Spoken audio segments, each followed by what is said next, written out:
Le Grand Matin Sud Radio, 7h-10h, Patrick Roger, Cécile de Ménibus. Il est 9h25, les grands débats du matin. On revient bien entendu sur ce procès monumental qui va commencer mercredi, sur le 13 novembre 2015, sur les attentats. Vous voulez nous en parler? 0826 300 300, vous voulez exprimer votre soutien, votre émotion. On vous attend bien entendu au standard avec un procès monumental, Patrick. Oui, c'est un procès hors norme, comme on disait. Il doit durer 9 mois pour juger une vingtaine d'accusés, complices présumés des attentats qui ont été perpétrés. Alors on le rappelle, par 9 kamikazes qui ont fait 130 morts et 1300 blessés, bien sûr, dans leur chair et dans leur âme, parce qu'évidemment, ils le portent en fait toujours. Quoi, difficile de se reconstruire. Oui, oui, oui. D'ailleurs, Christine Bouillot, quand il y a eu le procès aussi pour les tueries en fait de Montauban, c'était un petit peu la même chose avec les mêmes familles, quoi. Oui, absolument, avec des familles qui viennent. Alors, ce qui est difficile dans ce genre de procès, pour avoir suivi les procès de Mohamed, enfin, dans tous les cas du frère de Merah, c'est que les familles de victimes attendent des explications, on va dire rationnelles, de la part des protagonistes, et c'est souvent très difficile de les avoir parce qu'ils sont dans une espèce de folie aussi, qui nous dépasse et qui concrètement nous permettent pas d'avoir forcément toujours des réponses à la hauteur des questionnements de ces familles de victimes. Oui, c'est ça. Merci beaucoup Christine. Samia Maktouf est avec nous ce matin. Bonjour, merci d'être avec nous. Vous êtes avocate et arbitre et conseil auprès de la Cour pénale internationale, et parmi aujourd'hui vous intervenez bien entendu dans ce procès monumental dont on parle. Oui, combien de victimes Je représente 40 parties civiles sur les différents sites, à savoir le Stade de France, le Bataclan et les cafés. Il ne faut pas oublier les sites. Oui, c'est vrai. Comment les familles appréhendent en fait ce procès? Christine nous rappelait en fait le procès Merah, donc où c'était auquel j'ai participé, bien sûr, puisque la famille du militaire et de Madame Ziaten. Oui, absolument, bien sûr, vous y étiez. Comment elle l'appréhende en fait ce moment? Écoutez, c'est un moment extrêmement pénible. C'est la dernière ligne droite avant l'ouverture. Donc c'est un procès que les familles attendent depuis si longues années. C'est un procès attendu. C'est un procès qui a le mérite de se tenir, et c'est très important qu'il se tienne. Alors les attentes, elles sont de différents ordres, mais bien entendu, le premier, c'est que ce procès d'envergure, de grande taille, d'exception, comme on dit, mais pas exceptionnel, va se tenir, et ça sera très important que les victimes, les parties civiles trouvent leur place dans cette enceinte gigantesque. Oui, est-ce que c'est plus d'ailleurs, en vous écoutant là aussi, Samia Maktouf, plus important pour les victimes que pour la condamnation des assaillants? Parce qu'en plus, il en reste moins, bien sûr. L'un ne va pas sans l'autre. Oui. Il est très important pour les victimes, dans un cadre apaisé, dans la sérénité. Et je compte, et je fais entièrement confiance à la Cour d'assises spécialement constituée et aux membres qui sont des professionnels pour donner ce temps. C'est très important d'examiner les faits qui ont amené à condamner et qui amèneront à condamner ces accusés, et également en présence de ces parties civiles qui attendent, qui ont besoin d'entendre la vérité. Les faits, c'est-à-dire que de connaître les circonstances de la mort de chacun de leurs proches. Mais ça, on les connaît plus ou moins. Vous les connaissez, monsieur? Non, mais avec ces armes qui ont été dans le Bataclan. Non, mais c'est ça. Vous me donnez l'occasion de parler des victimes. Les victimes, ce n'est pas une masse. Non. Les victimes, c'est un an, c'est un vécu, c'est une vie brisée, c'est une chaise vide. Les victimes, c'est l'attente des allocations pour payer. Les victimes, c'est l'attente d'un retour de la mairie de Paris pour qu'on leur octroie un logement avec ascenseur. Les victimes, c'est pouvoir bénéficier de plus d'aide et d'assistance, parce que 2 heures par jour, c'est pas suffisant pour prendre sa douche et préparer son repas pour des personnes qui ne mangent plus comme nous. Ça, il faut le dire. Malheureusement, on ne parle pas des victimes. On ne parle que la veille de l'ouverture, pendant, parce qu'ils ont une place extraordinaire. Vous parliez du procès de Mohamed Merah. Mais quelle leçon de dignité, quelle leçon de courage nous avons eu de la part de l'ensemble des parties civiles qui se sont succédés à la barre. Donc, il faut qu'ils trouvent leur place, et surtout avoir ne serait-ce qu'une partie de la vérité. Oui. Mais Samia Maktouf, dans ce que vous définissez là, en fait, à l'instant, de ce qu'elles attendent, parce qu'elles attendent aussi, vous l'avez dit, des aides, de la réparation, etc. Pas que morale, bien sûr. De la considération. C'est pourquoi ce procès est important, parce que ça va leur donner leur place dans ce oui. procès. Et est-ce que 9 mois, en revanche, ça ne va pas être long et difficile et pénible pour elles? Comme un chemin de croix pour revivre en fait ce qui s'est passé pour leurs enfants, pour leurs amis, Vous savez, pour la majorité des parties civiles qui vont se présenter à partir de mercredi, ils n'ont jamais mis les pieds dans une enceinte judiciaire. C'est très important. Vous savez, moi, on me pose la question suivante. À combien de distance seront les accusés par rapport à moi? Comment est constituée une cour? Qui sont? Est-ce qu'il y a des jurys? Est-ce qu'il y a des où seront-nous? Il y aura des journalistes? Il n'y aura pas des journalistes? J'ai pas envie de parler. Vous savez, il se pose beaucoup de questions. Alors 9 mois, oui, c'est lent pour les parties civiles, mais 9 mois. Pour notre état de droit, pour notre démocratie, ce n'est pas beaucoup, parce que, à l'inverse de ce que eux veulent imposer sur notre territoire, à savoir principalement l'obscurantisme, la charia, nous offrons une garantie de représentation. Chaque accusé a le droit de choisir de son propre choix jusqu'à 3 avocats qui seront payés par l'État et qui vont l'assister. Donc, vous voyez, c'est ça l'état de droit. Et l'état de droit a besoin de temps. Nous avons besoin d'examiner. Ça sera la tâche de cette cour d'assises spécialement constituée, examiner chaque parcours. Quel rôle a joué chaque accusé?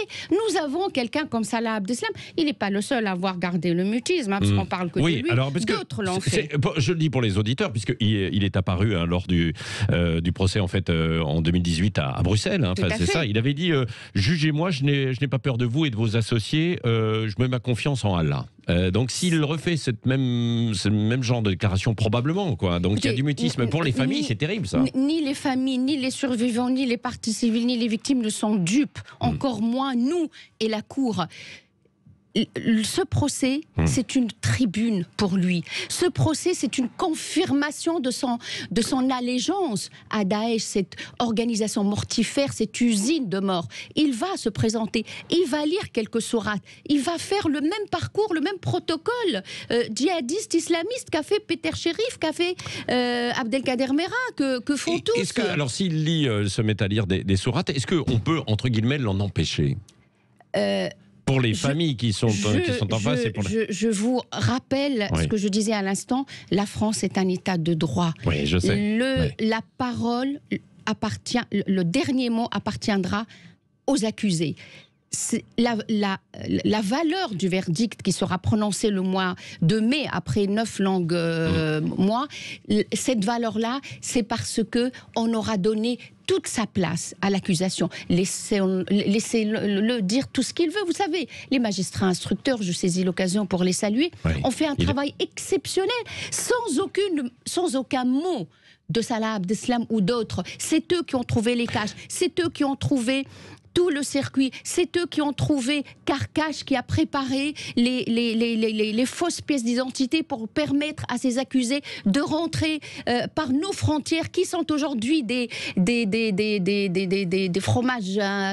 C'est du gruyère. C'est du gruyère. Oui, donc, les magistrats instructeurs ont fait un travail exceptionnel en l'absence de la coopération de ces accusés. Donc oui, 9 mois, c'est long pour les familles, pour les victimes, pour les survivants. Mais 9 mois, pour l'horloge judiciaire, ce n'est pas beaucoup. Est-ce que vous pensez que l'on pourra apprendre quelque chose de révélation lors de ce procès, Samia Maktouf? Est-ce qu'il y a des choses, par exemple, que vous attendez, alors que vous connaissez parfaitement cette histoire, que vous avez défendue, Latifa Benziaten, on l'a dit en fait tout à l'heure. Charlie Hebdo, les Charlie Hebdo, bien sûr. Non, mais écoutez, vous savez, je le disais, nous sommes lucides. Nous sommes, toutes les parties civiles sont des personnes certes traumatisées, certes blessées, certes dans l'attente, mais c'est des personnes averties, c'est des personnes qui savent tout et qui sont dans le concret. Parce qu'au lendemain des attentats, il fallait continuer à rester debout.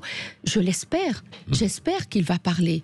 Mais que voulez-vous que je vous dise? J'espère qu'il va parler. Mais si vous me demandez de vous dire le fond de ma pensée, nous sommes dans le cadre de ce protocole djihadiste islamiste qui consiste à dissimuler, qui consiste à ne pas dire la vérité, qui consiste à utiliser n'importe quel symbole dans notre République.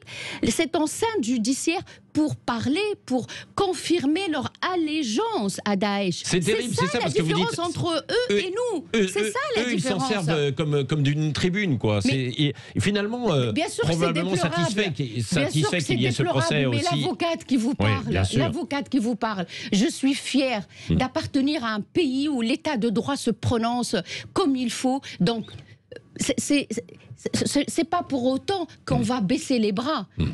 Mais c'est une manière de montrer quelle est la différence entre eux et nous. Et la différence, elle est énorme.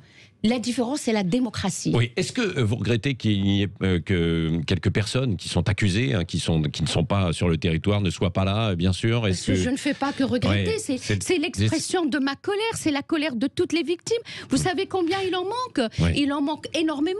Ne serait-ce que... Alors, on parle de ceux qui sont présumés innocents, présumés tués, qui ont été ressuscités de leur propre mort depuis 2019. C'est les frères Klein. Mais je parle aussi de ceux qui sont identifiés, mais que par exemple la Turquie ne veut pas nous donner, de ceux qui sont en Belgique, parce que la Belgique va faire son procès Paris bis, et c'est des gens qui ont participé à cet attentat, mais qu'on ne nous donne pas.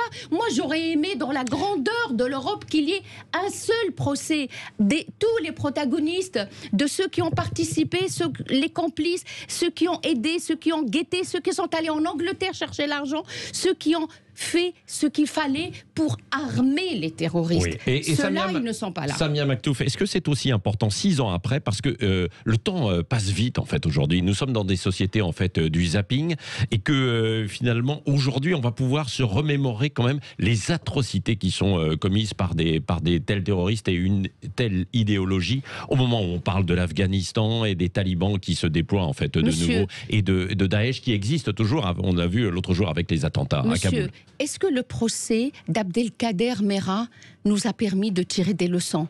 Est-ce que le procès de Charlie Hebdo, de l'Hyper Cacher, ont permis de tirer des leçons? Non. Si? Est-ce que vous croyez? Donc, c'est pour ça qu'il faut en parler. Et la lutte contre le terrorisme passe par la parole, mais pas que la parole régalienne, c'est la parole de tout le monde. Le terrorisme, c'est notre affaire à tous. Ouais. Et si on n'en parle pas, j'ai pas l'occasion de parler de Sonia, qui a permis l'arrestation de l'ennemi public numéro 1. Nous devons tous être des Sonia. Dès qu'il y a quelque chose, il faut dénoncer. Elle a permis qu'un attentat à la Défense dans une crèche et un poste de police n'ait pas lieu. C'est ça la lutte contre le terrorisme aussi. Ouais. Est-ce que certaines des victimes, des familles de victimes et donc de vos clients que vous défendez ont peur aussi et se disent non, je ne voudrais pas y aller, ou finalement je veux bien en entendre parler un peu, mais c'est trop terrible pour moi? Je vais vous parler de manière très ouverte et honnête. J'ai peur. J'ai peur pour eux. J'ai peur pour tout le monde. J'ai peur parce que j'ai vécu avec mes confrères le procès de Charlie Hebdo et de l'Hyper Cacher. J'ai vécu cet attentat dont la résonance est arrivée dans la salle d'audience. Cet attentat dans la basilique de Nice, où j'ai l'honneur et le plaisir de représenter des victimes, et dans le sacristain qui a été égorgé. Donc oui, nous avons peur, mais la peur ne nous empêche pas de rester debout. Moi, je préfère mourir debout et de dénoncer ouvertement ces terroristes, parce qu'ils sont lâches, parce qu'ils n'ont pas... Ils n'ont rien d'humain, alors qu'ils sont des êtres humains. Mais ils n'ont plus rien d'humain. C'est des machines, c'est des usines de mort. C'est une fabrique de la mort. Donc, soyons solidaires tous contre eux. Oui. Quelques questions. Thierry Guerrier, vous vouliez poser Maître une question. Maktouf, au fond, la question que vous avez commencé à évoquer et que Patrick a commencé à vous poser, c'est quelle leçon croyez-vous que la société française doit en tirer? Il y a eu Samuel Paty depuis. Et je disais une forme de banalisation. Qu'est-ce que l'on doit retirer déjà comme enseignement? Comment doit-on se comporter aujourd'hui pour éviter que ça se reproduise et pour mener une lutte victorieuse contre cette banalisation du mal et de la mort? Malheureusement, elle sera pas victorieuse tout de suite parce que les terroristes ont beaucoup de pas d'avance sur nous. Mais comment lutter, comment tirer des leçons de Mera, de Charlie Hebdo et de l'Hypercacher, ne serait-ce que en essayant de comprendre le phénomène terroriste. On ne le comprend pas. Lorsque Koulibaly, avant d'aller... Parlez bien, Samia Maktouf, dans le micro. Oui, lorsque Koulibaly, avant d'aller faire ses actes criminels à l'Hypercacher, il est allé boire des bières, il est allé se montrer, faire de la musculation, s'exhiber, montrer ses muscles. C'est de la dissimulation. Il faut intégrer tous ces éléments pour comprendre le phénomène terroriste. On ne le comprend pas suffisamment assez, pardon. On ne se donne pas les moyens de le comprendre, parce qu'il faut que... Là, vous parlez de qui? Des politiques, de la société en règle générale? Alors, les politiques sont dans une démarche électoraliste. Merci de me donner l'occasion pour dire j'espère. J'espère.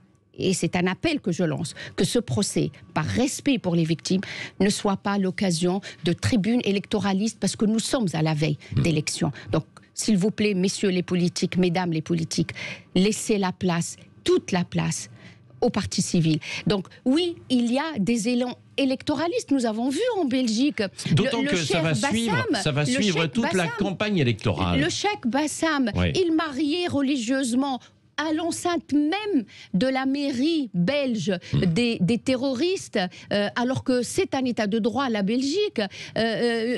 Molenbeek, la France, Saint-Denis, Sami Amimour, il n'avait pas le droit, un des assaillants, il était sous contrôle judiciaire parce qu'il envoyait des jeunes combattre en Syrie, il était sous contrôle judiciaire avec un bracelet, il a remis son passeport.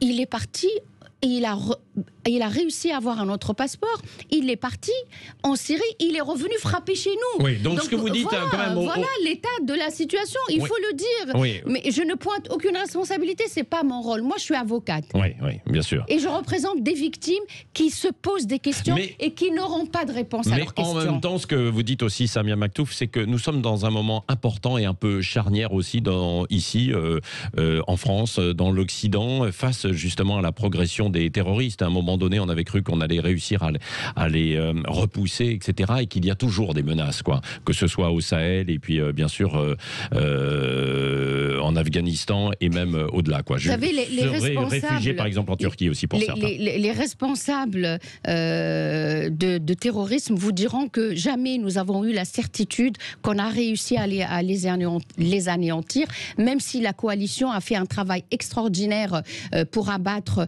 des têtes de Daesh, mais aujourd'hui, zéro risque n'existe pas. Et un responsable honnête ne pourra pas vous dire le contraire de ce que je viens de dire.